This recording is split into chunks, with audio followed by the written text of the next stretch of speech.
미국에서 어떤 심리학 교수님이요, 한 40명의 학생들에게 단어를 하나 주고요, 연상 테스트를 했던 적이 있었답니다. 근데 어떤 단어를 줬느냐 하면은 크리스마스라고 하는 단어를 줬답니다. 이 단어를 생각하면서요, 어떤 다른 단어들이 떠오르느냐라고 이렇게 질문을 한 겁니다.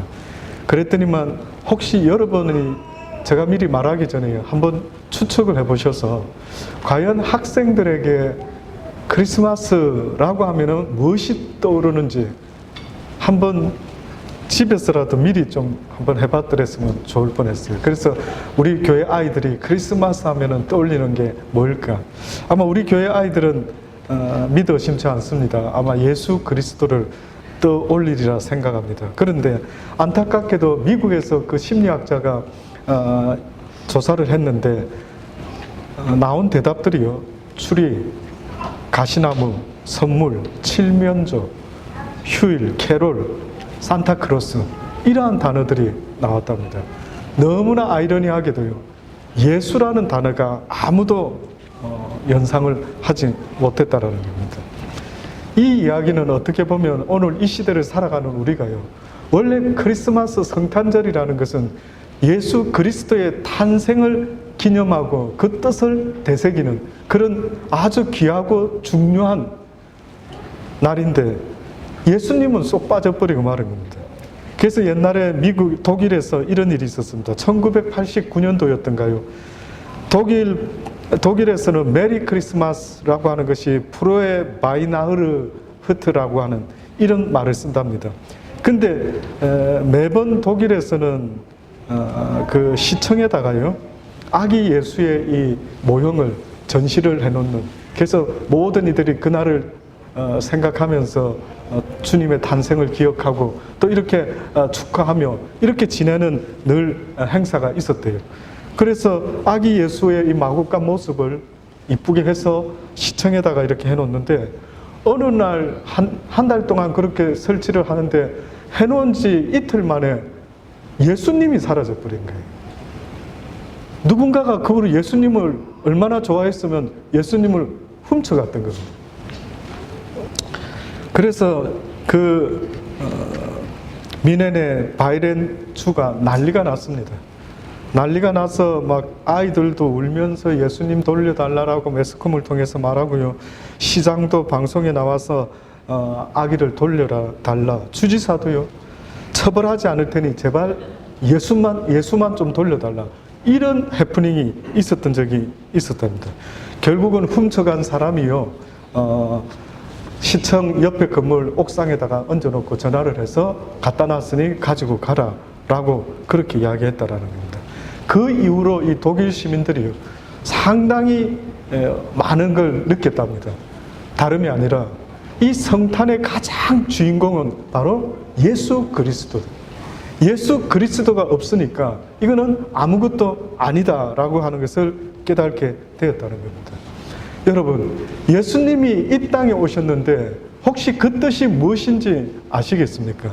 예수님이 오늘 본문의 말씀을 보니까요, 어떻게 이 땅에 오시게 되었는가 보니 그 배경이, 그 지경에 목자들이 밖에서 밤에 자기 양떼를 지키고 있었는데요, 주의 사자가 곁에 서고 주의 영광이 저희를 두루 비추어서 그들이 두려워합니다. 근데 천사가 말합니다. 무서워 말라, 보라 내가 온 백성에게 미칠 큰 기쁨의 좋은 소식을 너희에게 전하노라.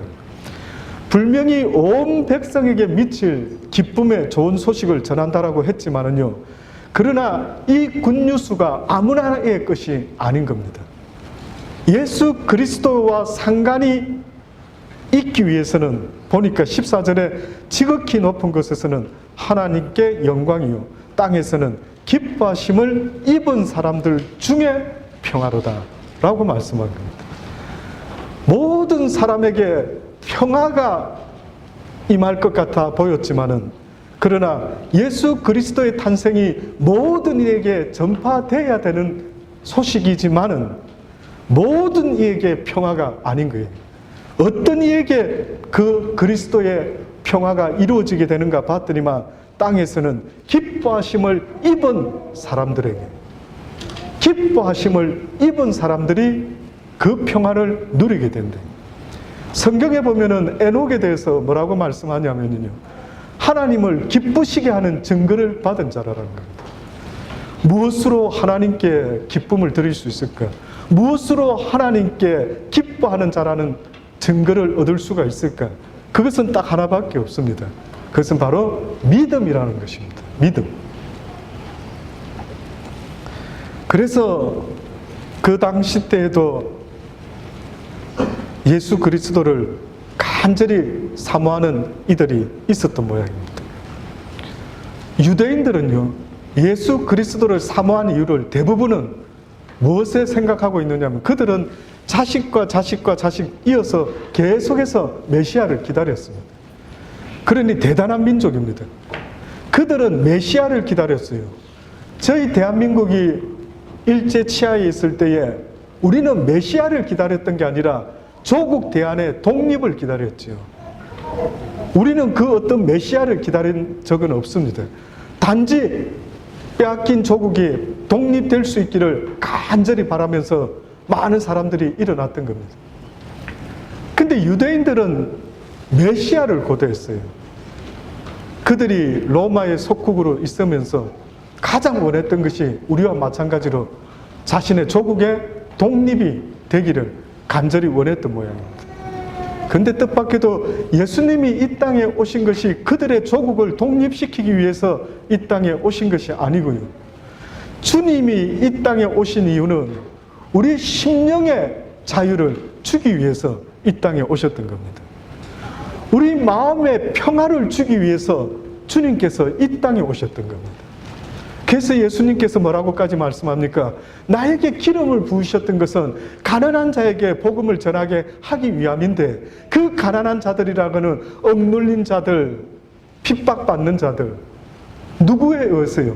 로마에 의해서 그런 것이 아니고 악한 사단 영에 의해서 우리의 심령이요, 날마다 자유하지 못하고 날마다 핍박을 받고 날마다 얽매이고 종노릇을 하고 있는 우리의 심령을 보셨던 겁니다. 그래서 뭐라고까지 이야기합니까? 수고하고 무거운 짐진 자들아, 다 내게 오라. 내가 너희를 편히 쉬게 할 것이라.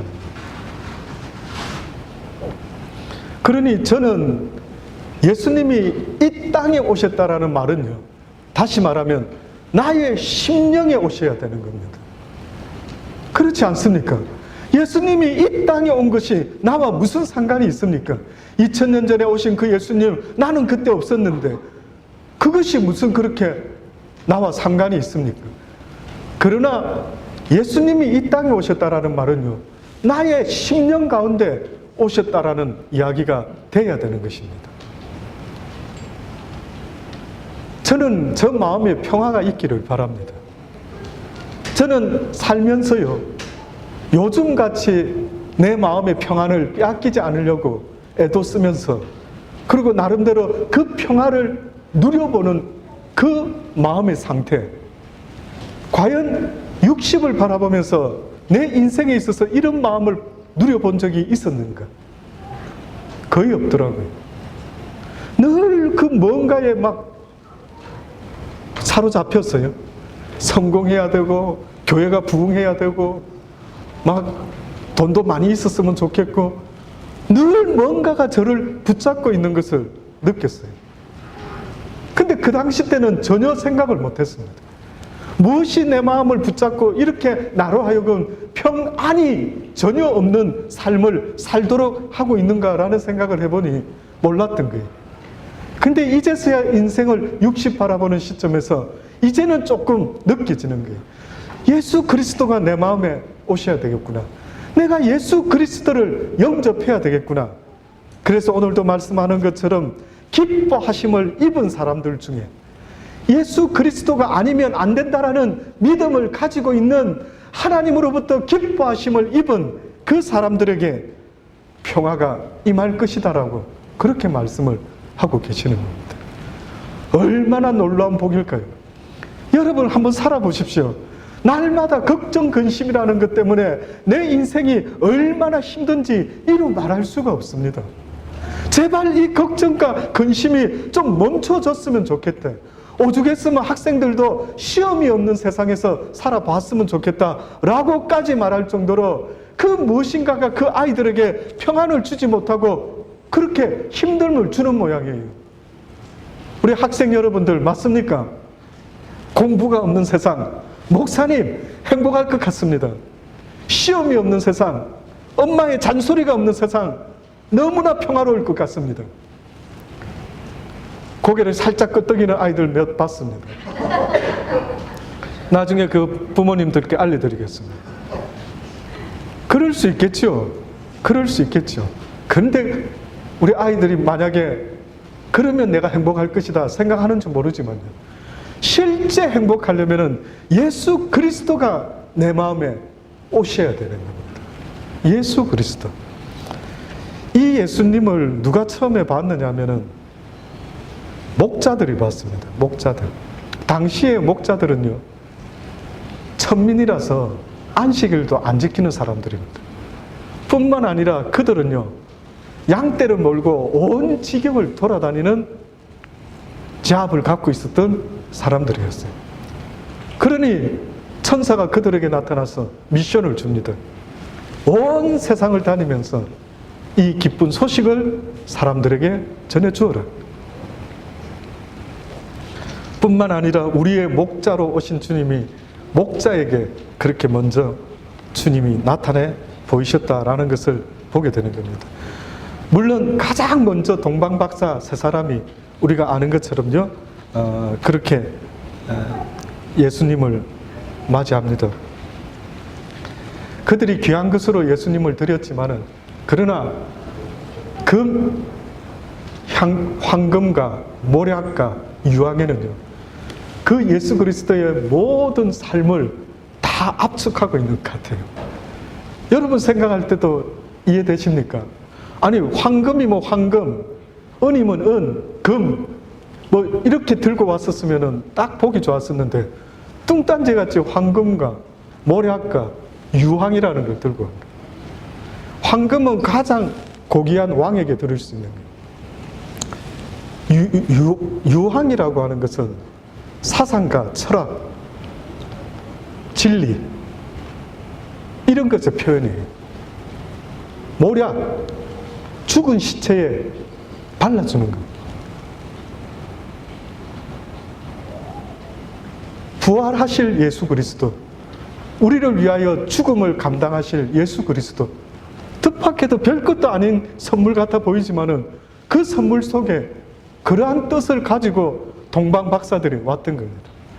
저는 궁금해요. 동방박사들이 도대체 그 사람들은 어떤 사람들이기에 그 누구도 예수 그리스도가 이 땅에 오시는 그 놀라운 그 사건을 아무도 모르고 잠자고 있었는데, 뜻밖에도 그 동방박사 세 사람은 어떻게 알고는 그렇게 아기 예수를 맞이하러 오셨던 겁니다. 그들이 하늘을 연구하는, 별을 연구하는 뭐 박사다라고도 이야기를 하지만 저는 그렇게 생각이 들지 않습니다. 그럴 수도 있겠지만 그들 마음에 누구보다도 예수 그리스도 메시아를요 기다리고 있었던 분들이었습니다. 그 당시에도 하나님의 말씀을 통하여 내 아들 예수 그리스도가 온 세상을 통치할 날이 올 것이다라고 누누이 이스라엘 백성들은 구약 성경을 통하여 들어왔던 겁니다. 그래서 그들은 그들 마음속에는요, 예수 그리스도를, 메시아를 기다리는 그 간절함이 그들에게 있었던 거예요. 결국 그 간절함을 가졌던 그 사람 중에 가장 대표적인 동방박사 세 사람이 예수 그리스도를 맞이할 수 있게 되었던 거예요. 그 외에 수많은 사람들은요, 예수 그리스도를 쳐다도 보지 못했습니다. 많은 크리스마스 때마다 성탄에 그 퍼포먼스가 있지 않습니까? 어떤 아이가 추막 주인 역할을 하고, 또 마리아와 요셉과 또 아기 예수의 역할, 찾아와서 문을 두드리며 열어달라고, 빈방 좀 하나 달라고, 그렇게 했을 때 연극상에는 없어! 라고 매몰차게 해야 되는데 어떤 아이는 차마 대본대로 없어! 방이 없어! 저리 가! 라고 해야 되는데 못하는 거예요. 연극인데도. 그래서 들어오십시오. 저 방이라도 내드리겠습니다. 그랬더니만 관객들이 막 웃었다라는 거예요. 저 각본대로 아닌 것 같은데. 그 어린 아이가요, 차마 각본대로 해야 되는데도 그 예수님을 거절하지 못해서 연극 갑자기 망쳤지만은 들어오라라고 했다라는 겁니다. 그 마음을 하나님은 우리에게 지금도 보기를 원하시지 않겠습니까? 우리가 그때는 못 봤지만은요, 이제는 주님이 우리에게 말씀하는 겁니다. 내가 이 땅에 다시 올 것이라라고.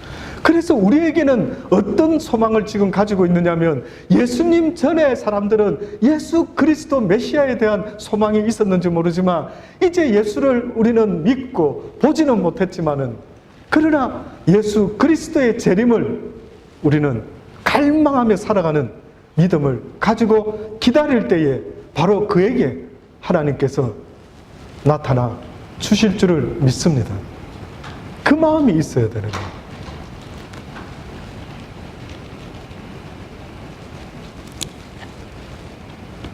많은 분들이 예수 그리스도 단지 그 정도로 생각하는 사람들이 많이 있지만요, 예수 그리스도가 없이는요, 결단코 우리의 삶은 더 이상 삶이라고 말할 수가 없다라는 것을 여러분이 잊지 마셔야 됩니다.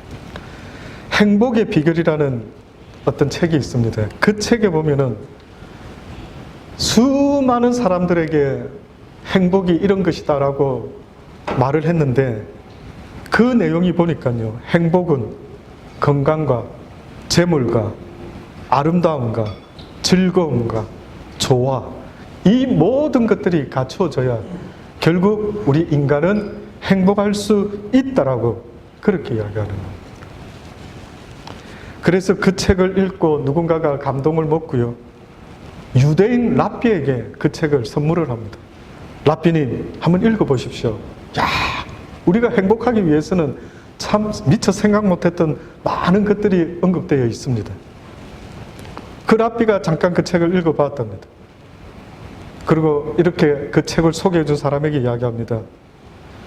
아무리 이 많은 것을 다 갖추었다 할지라도 불행해질 수 있다라고 나는 생각한다. 행복을 위해서 꼭 필요로 하는 것 한 가지가 있는데, 그것은 바로 평화다, 이렇게 이야기를 해요. 그 유대인 랍비가요, 행복을 위해서 인간에게 필요로 하는 것은 피스라는 거예요. 피스가 있어야 된다.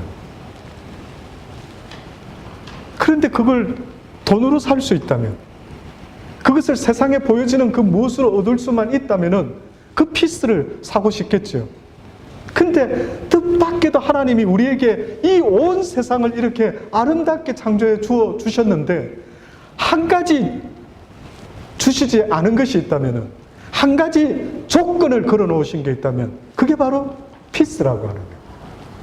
그거는 그냥 주지를 않는다는 거예요. 이 귀한 것은 누구에게 주느냐면 바로 예수 그리스도를 마음에 영접하는 자에게 하나님께서 주시겠다고 하는 게 바로 이 피스입니다. 그래서 저는 언젠가 나의 심령의 상태가 내 뜻대로 되는 줄 알았어요. 내가 행복하자, 행복하자, 기뻐하자, 기뻐하자, 걱정하지 말자, 걱정하지 말자, 그러면 내 마음이 그렇게 이루어지는 줄로 생각했던 적도 있었습니다. 그런데 살아보니까요, 그렇게 내 마음이 이루어지지가 않는 거예요. 여러분 혹시 지금도 내 마음 먹기에 달려있다라고 생각하십니까? 그러면 왜 작심삼일이라는 말이 나왔을까요? 내 마음대로 안 되는 거예요. 어떻게 보면은 나의 자유의지를 가지고 내 뜻대로 할 수 있는 것 같아 보지만, 우리의 자유의지가 어느 순간에요, 문제가 생기고 말았어요. 내 자유의지가 내 것이라고 말한다면 내 뜻대로 결심한 대로 살아져야 되는데 안 되는 거예요. 걱정도 근심도 염려도 그저 멈추지를 아니하고 들어오는 거예요. 그래서 저는 어느 날 드디어 그것을 깨닫고, 이제 드디어 내 상태를 발견하고요. 내라는 인간의 존재가 이렇게 연약하고 이렇게 제 가운데서 죄의 올무에 얽매여서 어쩔 줄 몰라 하며 살아가고 있는 이 인생이 너무나 불쌍해서 언젠가부터 불쌍한 내 영혼을 위해서 하나님께 기도하기 시작했던 겁니다. 나에게 메시아를 보내주십시오.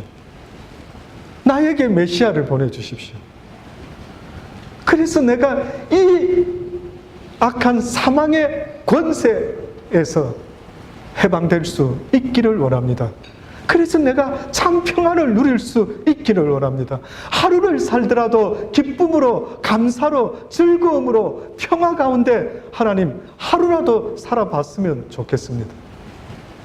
내 영혼아 참으로 불쌍하다. 심히 불쌍하다. 네가 어찌하여 이렇게 불쌍한 처지에 떨어지고 말았던 거. 원래의 너의 모습은 그렇지 않았을 텐데 어찌하여 너의 삶이 이렇게 되고 말았는가. 저는 그때 저 영혼이 참으로 불쌍하더라고요. 어떻게 보면 비로소 내 영혼을 쳐다보기 시작한 것 같아요. 다윗이, 그 위대한 다윗이, 그 하나님의 마음에 합한 다윗이 어느 날 하나님 앞에 범죄했을 때에 나단 선지자가 그에게 어찌하여 그렇게 했느냐라고 비유를 들어서 설명을 했을 때에 그는 그 자리에서 무릎을 꿇고요, 하나님께 용서를 구합니다. 그게 시편에 있다고 하는데 그 시편의 내용이 그렇습니다. 여호와여, 당신의 성신을 내게서 거두어 가지 마옵소서. 내가 눈물로 아버지께 기도를 하는 것을 주여 보시옵소서. 내가 무엇을 가장 걱정하며 무엇을 가장 염려하고 있는지를 아버지 보시옵소서. 다윗은요, 위대한 왕이라고 말하기 전에 다윗은 위대한 자신의 영혼을 사랑했던 자입니다. 자기의 영혼을 사랑했던 자예요. 여러분은 여러분의 영혼을 사랑한다면 그렇게 살 수가 없는 겁니다. 몸을 위해서는 온갖 좋은 거 챙겨서 먹으면서 어떻게 여러분의 영혼을 위해서는 전혀 애쓰지를 않는 거예요. 아이러니한 겁니다. 저는 세상에서 수많은 사람이 삶을 산다라고 이야기하는데 무엇이 사는 것인지 묻고 싶을 때가 있습니다. 삶이 뭐냐고, 지금 살아있냐고, 아니면 죽음을 기다리고 내 순서를 기다리고 있느냐고. 자신의 영혼을 위해서 애쓰는 게 거의 없는 거예요. 그래서 예수 그리스도를 받아들인다라고 하는 것은요, 이제는 내 뜻대로 살지 아니하고 여호와의 말씀에 순종하며 살아가는 삶을 살겠습니다라고 하는, 그분이 나의 왕이 되는 그 삶을 살겠다라는 거예요. 백성이면 그분의, 그 왕 되신 분의 말씀에 순종해야 되지 않습니까? 호주 대통령의 말에, 호주 수상의 말에, 호주 법에 순종해야 되는 것처럼, 내가 호주에 산다면 순종해야 되는 것처럼요. 예수님이 내 마음에 모셨다라는 것은 이제 그분의 말씀에 내가 순종하겠습니다라는 거예요.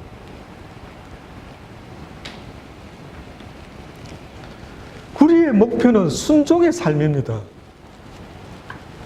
제가 이렇게 설교를 전하고 있지만 이것은 제가 하는 게 아니라 성령께서 하셔야 됩니다. 저는 이 순간에 나의 몸만 빌려드리고 있는 거죠. 저 역시도 순종의 삶을 살아내야만 합니다.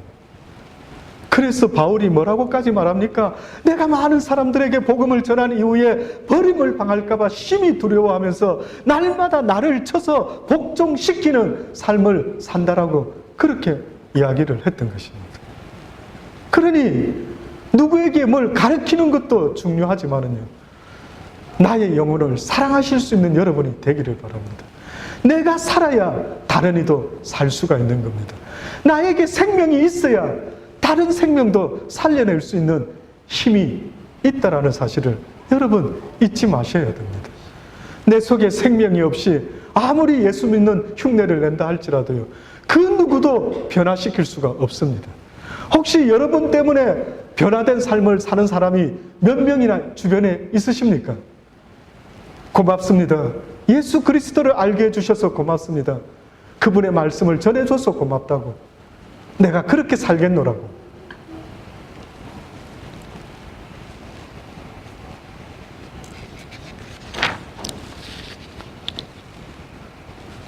어떤 신학자가 이런 이야기를 했습니다.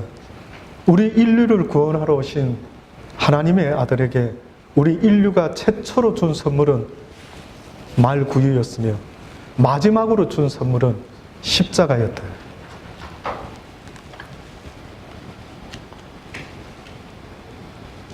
마태복음 20장 28절에는요. 인자가 온 것은 섬김을 받으려 함이 아니라 도리어 섬기려 하고 자기 목숨을 많은 사람의 대속물로 주려 하려 함이라. 예수 그리스도께서 이 땅에 아기 예수로 탄생하셨던 이유는 우리를 섬기기 위해서 왔다라고 합니다. 섬긴다라고 하는 것은 우리의 종이 되기 위해서 오셨다라는 말이 아니라 우리를 사랑하기 위해서 오셨다라고 말씀하는 겁니다. 사랑의 종이 되셔서 오신 겁니다. 우리가 누군가를 섬긴다라고 할 때 그 사람을 사랑할 때 가능합니다. 뿐만 아니라 마구간에서 태어났다라고 하는 것은요, 내가 누구보다 섬김을 받을 만해 라고 하는 위치에서 태어났다라고 하면 그 위에 사람들은 섬길 수 있을지 몰라도 그 밑에 사람은 도무지 섬길 길이 없죠. 사랑할 길이 어려운 겁니다. 그래서 예수 그리스도께서 마구간에 태어나셨다라고 하는 것은요, 모든 인간들보다 가장 낮고 낮은 자리에 태어나서 모든 이를 사랑하겠다라고 말씀하고 있는 거예요. 혹시나 자기가 대단하게 생각되어서 모든 사람을 사랑하지 못할까 봐 어떻게 보면은 나는 사랑할 수밖에 없는 낮은 자리에 있는 사람, 모든 사람을 존귀하게 보고 사랑하겠다라고 말씀하고 있지 않습니까? 여러분은 누군가를 사랑한다 할 때 그 사람이 존귀하지 않는데도 사랑할 수가 있을까요? 존귀하지 않는데도. 내 자식이 존귀하지도 않는데도 사랑할 수 있을까요? 존귀하기 때문에 사랑하는 거죠. 내 이웃의 아이를 내 자식처럼 사랑하지 못하는 이유가 있다면 무엇 때문에 그럴까요?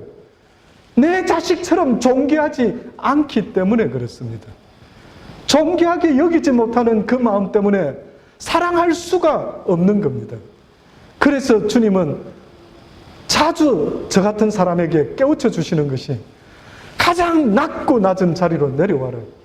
그리하면 그곳에서 내가 너를 기다릴 것이라.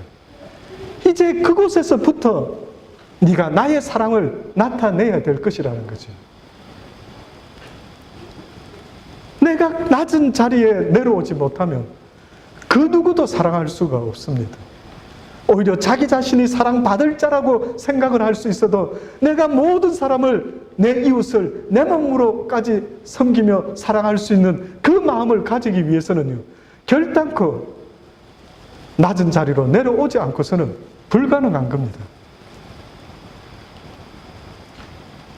그래서 뜻밖에도 사랑하지 못하도록 나를 막고 있는 걸림돌은 나의 자존감입니다.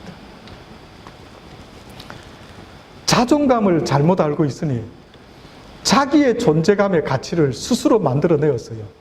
자기는 사랑받을 만한 대상이라고 이렇게 말을 하는 경우가 얼마나 많은지 모르겠어요. 심리학 치료에서 자존감이 떨어지시네요. 그래서 우울증이 왔습니다.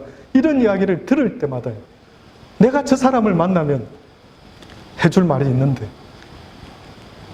자존감은 그런 게 아니에요. 자존감이라고 하는 것은요, 오히려 하나님 앞에서 전혀 반대의 개념입니다. 베드로가 깨달은 자존감은 뭔지 아십니까? 예수의 말씀을 듣고 나는 죄인이로소이다, 나를 떠나소서. 이게 베드로의 자존감이었어요. 그는 자기의 존재를 알고 나를 떠나시라고 그렇게까지 고백했던 거예요. 지금 우리 시대에 필요로 하는 깨달음은 내 자신이 하나님 앞에 어떤 존재인가를 깨닫고 메시아가 있어야 되겠다고, 예수 그리스도가 있어야 되겠다고, 그분이 없이는 나는 살 수 없는 불쌍한 죄인이라는 것을 고백하고 예수 그리스도의 탄생을 기다리는 그러한 사람들이 되어야만 하는데 이것이 되지 못하고 있는 거예요. 여러분 전해주시기 바랍니다. 온 세상에 전해주시기를 바랍니다. 예수 그리스도를 나의 주 나의 하나님으로 받기 위해서는 먼저 당신이 그분을 필요로 하는 죄인이라는 사실을 아셔야 된다라고 사람들에게 알려주셔야 됩니다. 그래서 그들이 마음속에 예수 그리스도가 나는 필요로 하는 존재구나, 그분이 없으면 죽는구나, 목마른 사슴이 시냇물을 찾듯이 메마른 영혼이 여호와를 찾아야 된다라고 말씀하셨던 것처럼 그 심령으로 하나님을 찾지 못하면 아마 평생 하나님을 만날 수도 없고 마음에 모실 수도 없다라는 사실을 여러분 잊지 마시기를 바랍니다. 요한복음 12장 44절로 예수께서 외쳐 가라사대 나를 믿는 자는 나를 믿는 것이 아니요 나를 보내신 이를 믿는 것이며 나를 보는 자는 나를 보내신 이를 보는 것이라.